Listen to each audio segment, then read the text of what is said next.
Hello, I'm Chris Williams from Read Comics, They're Bad For You, the name of my YouTube channel. Or if you're watching this on BitChute, the name of my BitChute channel is Comic Freak. Today we're going to be talking about Kathleen Kennedy and why she has a job at Lucasfilm. And at least a lot of people on Twitter are asking that question. They're calling for her to be fired. We'll be getting into their tweets a bit, and we'll also be learning about how Kevin Feige is expected to take over the reins of Lucasfilm in a few years. So let's read this article, huh? Star Wars fans take to social media to offer up that they want Kathleen Kennedy fired from Lucasfilm, following the big mess that is Ewan McGregor Obi-Wan Kenobi series on Disney+. Earlier saw it reported that Disney has placed the Kenobi pre-production on hold as it loses its head writer, and that the scripts have been scrapped. With it reported Disney is now looking for a new writer and brand new scripts. The Kenobi series was recently announced this past summer at the D23 Expo, where Ewan McGregor made a surprise appearance, and most recently thought that McGregor was prepping for a return to the Obi-Wan Kenobi role as he sported the mullet look at the Golden Globes. I didn't watch the Golden Globes, but yeah, Ewan McGregor did look like Obi-Wan Kenobi, at least what he looked like back in Revenge of the Sith. So yeah, he looked like Obi-Wan Kenobi, and yeah, it looked like he was prepping to be returning to that role in a few months. Following the disappointments of the Disney Star Wars movies, particularly with The Last Jedi and with the Disney Plus The Mandalorian series being so well received, fans were really looking forward to the upcoming Kenobi series, which Disney reportedly fast-tracked and was supposed to start filming on as early as this July. Now fans are disappointed with Disney Star Wars once again, particularly with Kathleen Kennedy, who is said to have not liked the Kenobi scripts and want the president of Lucasfilm, who Disney appointed at the recommendation of George Lucas, fired. Kathleen Kennedy is currently trending on Twitter as Star Wars fans voice their frustrations. Yeah, they really hate her. She's ruined anything that was good about Star Wars and made it into a girls' series. And this is coming from women on it. They wanted to watch Star Wars, not this mess that Disney has turned Star Wars into. Women hate it, men hate it, everybody hates it. Congratulations, Disney, you got them to hate you. I've heard people not really like The Mandalorian all that much. They kind of consider it just a boring Western. It might be a Western in space, but it's still a boring Western. But still, it had gained a lot of goodwill, and Disney has lost that goodwill with letting Kathleen Kennedy derail the Obi-Wan Kenobi series. Congratulations again, Disney. You had a bunch of good things going on after Star Wars Episode 9 had basically just, arrived dead on delivery, but now you've completely bungled it again. Here's the other article we're going to be looking at. Kevin Feige reportedly has his eye on Kathleen Kennedy's job at Lucasfilm. We've talked about this before, but let's look at this article and see what's up with Kevin Feige again. Fans reacted extremely positively to the recent news that Kevin Feige was set to develop a new Star Wars movie for Lucasfilm, and for good reason. After all, the producer has become one of the most powerful figures in the entire industry after turning Marvel Studios from an unproven startup production company into the studio behind the most lucrative and popular franchise in Hollywood in little more than a decade. And it would be fair to say that the Star Wars fan base has become somewhat disenfranchised over the last few years.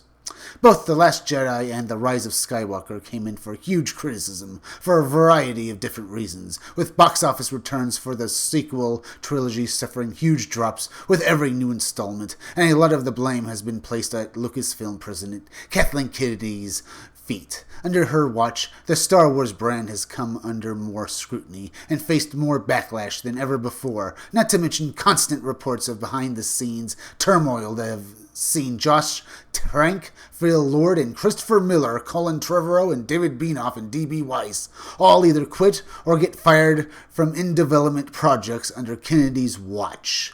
Rumors have indicated that the studio are putting a lot of the blame in her direction for the recent Star Wars missteps, as well, and could even be set to replace her as president. And now sources close to We Got This Covered have told us that Marvel's chief creative office is interested in taking over the position, should it become available. It's funny, back before The Rise of Skywalker came out, the lamestream media would praise Disney and the Skywalker saga, but now that they didn't get their daily dose of SJW politics with this movie, The Rise of Skywalker, they're now, along with the fans, calling for Kathleen Kennedy's head.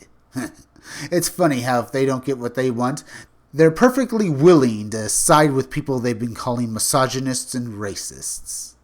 While nothing is anywhere close to official just yet, this comes to us from the same source that revealed Rey's connection to Palpatine in The Rise of Skywalker way back in September, and that spoilers would turn out to be a traitor in the movie, so they've already proven to be hugely reliable when it comes to the Star Wars related intel.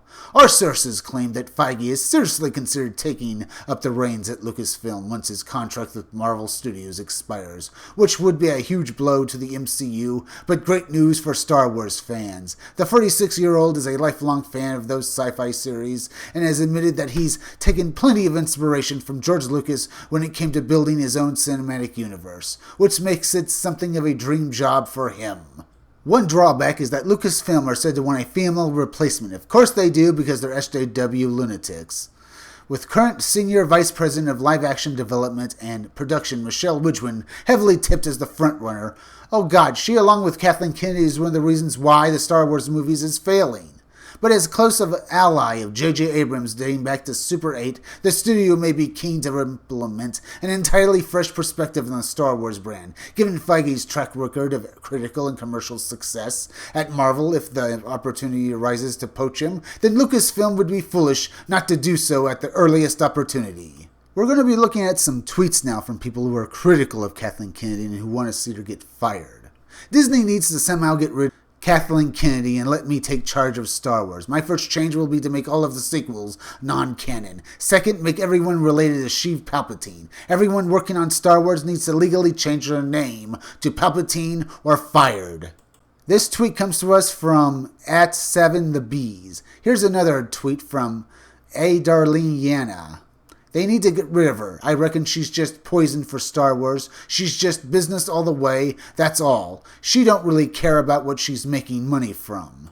Business all the way? If she was that, she wouldn't have been putting all this agenda politics into this movie. Doesn't she understand that, talking down to people and acting like you know what's best for them, that's definitely something that people are not going to pay money to see. So why did she make Star Wars like this? Because she's an idiot. Here's another tweet from Subversive Jack, who tweets out, apparently Kathleen Kennedy is unhappy with the scripts for the Obi-Wan Kenobi series.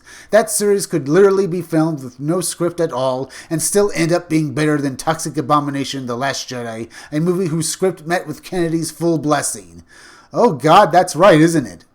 Kathleen Kennedy, along with Rian Johnson, basically cooked up that whole movie just to spew their agenda politics at people, and you can see how that basically ruined The Last Jedi. Oh.